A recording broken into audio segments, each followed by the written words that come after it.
Assalamualaikum warahmatullah. Berteda dostlar. Aytacağım şol nemeden Deportivo aralarından sonra gelen ekenler ki safamızda da savalı ko'proq savol ettirler. Bizler bir yerden Türkiye'den barsak adi özlemik işlep yapıyoruz. Ne dep barsak ertek gün pes gelmemize gelmemizin ne tarikta bolmasına qaysi bir mamaniyet bolmasın deyip bir savol eden ekenler. Hedef şu eken savalın. Bunda aytacağım ki her dostumuz iki geliyorsunuz o yerde kaçak yaşap örnek ediniz. Bilimum kaçaksızlar biliyorsun.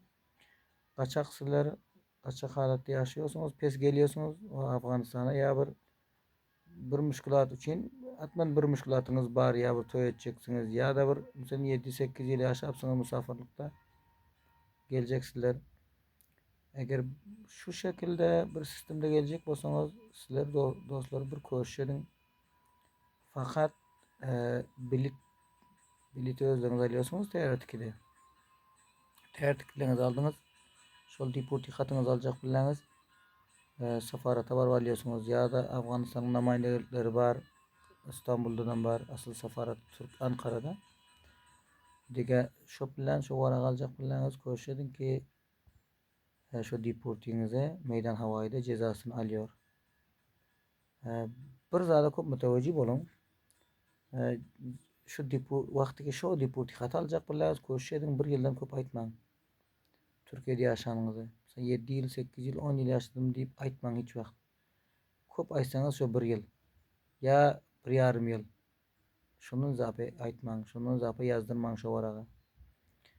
Bir yıl yaşadım deyseniz, son sizlere kaydıp dönmenize ya da şu yerde deportini tavil etmenize yaman yengil düşmeli. Tiketinize, vakti tiket biletinizi özleriniz aldınız. Özünüz şu deport hatam aldınız, bir yılım yazdırdınız. Şöyle meydanda pulunam tavil ettiniz. Şunun cezasını. Son aytacağım şu ki bu o kesa şu dostlara ki misal öğreler kaytıyor ya bir müşkülat çıkıyor ya bir toy boluyor ya bir anlamasın 7-8 yıl bolan kaytacak planlar var da.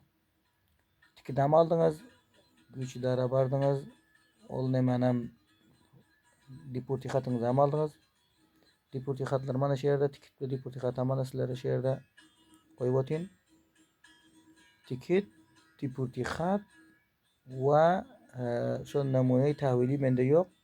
Namune tahvili hat 3 hat. 3 tane asnadı sizler yanınızda bolsun. Eğer sizler 100% planınızda var pes gidecek.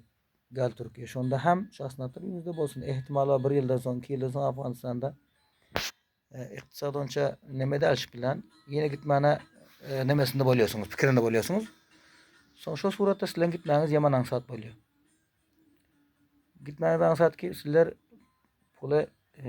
pulunuzdan cezanızdan tahvil ettiniz. Deporti hatınızdan var. Deportiyem tahvil et çık kayttınız. Deportiyem tahvil edip çık gelseniz sizler 3 ayça Türkiye'ye girebilmiyorsunuz. Kanunda.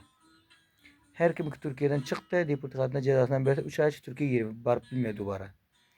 Pes sizler geldiniz 3 ay 5 ay 6 ay ötürdünüz. Pes sizler kaysi vize olsa gidebiliyorsunuz. O adamlar aytıyor ki deporti hatı pulunu tahvil edip çıkan olsa meydandan. Şu hatı bolsa tikit tayarası bolsa deporti hatam bolsa şu 3 asnat yanında bolsa şu faturayı ki pulu tahvil eden ödemese olmayayım. Ana bu adamlar bu derece adamlar pes dubara Türkiye'den bir Afganistan gelen son 3 aydan sonra pes barı biliyor. Vize alıyor.